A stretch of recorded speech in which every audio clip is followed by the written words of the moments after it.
Libération de barrage à Ouagadougou, le délai prolongé au 25 avril prochain. Initialement prévu pour début avril, la libération des berges du barrage de Mboulmougou et des barrages 1, 2 et 3 est donc officiellement repoussée. Cette décision annoncée par le ministre de l'Agriculture à la suite d'une rencontre le 10 avril vise à accorder un répit aux maraîchers et horticulteurs pour finaliser leur récolte avant le début des travaux. Et en plus de ce report, les services techniques du ministère prévoient des mesures d'accompagnement pour faciliter la réinstallation des exploitants sur de nouveaux sites. Karim Bikenga pour en parler. Voici le communiqué du 7 avril appelant à libérer ces berges du barrage de Mboulmougou dans un délai d'une semaine.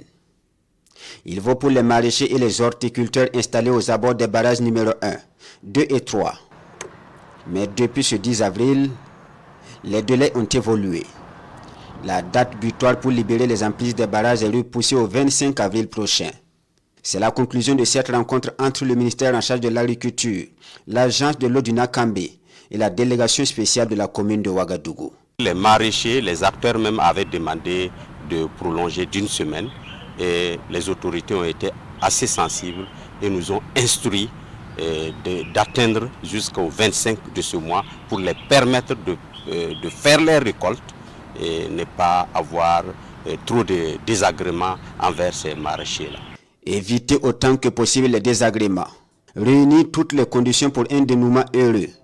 C'est autant de raisons qui justifient le temps suffisamment long donné au processus. Les premières démarches remontent à 2025. La libération des berges et cuvettes devrait intervenir au plus tard le 31 juin de la même année, suivant la feuille de route initiale. Ce délai sera finalement abandonné et toute l'année 2025 consacrée à la sensibilisation. Le 24 avril 2025, il y a eu un atelier où une feuille de route a été déroulée en présence de l'ensemble des acteurs.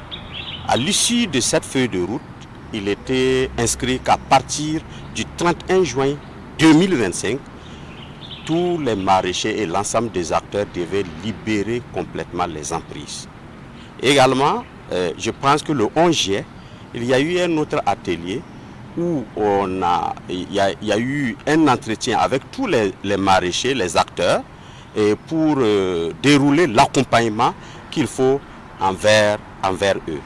Le 5 et le 6 novembre également, 2025 toujours, il y a eu une sensibilisation autour même de la digue, la rive gauche de la digue du barrage numéro 3. Alors, il y a eu également des séries de sensibilisation avec la police de l'eau, l'agence de l'eau de Nakambe et la commune de Ouagadougou sur toute l'année 2025. Et donc, ils ont été fortement avertis. Mais vous savez, l'homme n'est jamais complètement prêt. Cette affirmation de Saïdou Nassouri prend tout son sens sur ces lieux. Alors que le délai court à son terme, les activités se déroulent comme si de rien n'était. Toutefois, la décision de l'autorité est sans équivoque. Passé le 25 avril, les opérations de curage des barrages devraient démarrer dans l'intérêt de tous les habitants de la capitale burkinabé. Ces barrages jouent un rôle crucial dans l'assainissement pluvial de la ville. Bien gérés, ils peuvent contribuer énormément à évacuer l'eau qui tombe dans la ville et éviter les inondations que nous avons connues, par exemple le 1er septembre de 2009. Et mal gérés, c'est l'effet inverse, on risque d'avoir des inondations. Donc pour prévenir déjà les questions d'inondation, le gouvernement, les autorités ont décidé de prendre à bras le corps la gestion des crues à travers le curage de ces barrages importants de Ouaga. Deuxième aspect pour leur importance, c'est que initialement, il y a des années de cela, Ouagadougou par exemple était alimenté en eau à partir du barrage numéro 3, dont les eaux proviennent du barrage 2, du barrage 1 et du barrage de Mboulmougou. C'est toute une chaîne, tous ces barrages sont liés. Et actuellement, du fait des activités qui sont tout autour, du fait des activités anthropiques, rend difficile l'utilisation de cette eau pour l'approvisionnement en eau potable. Et donc, ces ouvrages sont très importants, raison pour laquelle ils sont dans la liste des 100 premiers barrages à curer dans la campagne 2026. Maintenant, du point de vue de la réglementation, il faut noter qu'il y a des décennies de cela, nos autorités ont déjà pris des textes qui interdisent l'exploitation à l'intérieur des cuvettes des barrages et retenues d'eau ainsi que sur les berges. Cela parce qu'il est démontré que toutes ces activités contribuent à nuire à l'existence de ces barrages.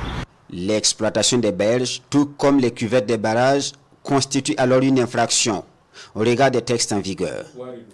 Tout de même, l'autorité dit être sensible à la situation des occupants. Des mesures sont donc prises pour amoindrir les conséquences liées à leur départ.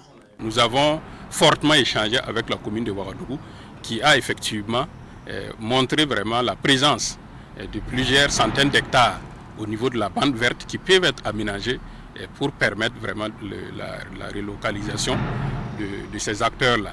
Mais comme nous l'avons dit, ce sont des mesures d'accompagnement. C'est de faire en sorte que nous puissions réaliser des forages à gros débit avec des systèmes d'irrigation assez intéressants qui puissent permettre effectivement à ces acteurs-là de pouvoir se reloger. L'opération de curage du barrage de Boulmiougou et des barrages numéro 1, 2 et 3 n'est pas isolée. Elle s'inscrit dans la campagne de curage de 100 barrages pour renforcer la mobilisation des eaux de surface. Une campagne lancée par le Premier ministre Rim Talba Jean-Emmanuel Ouedraogo le 31 janvier dernier.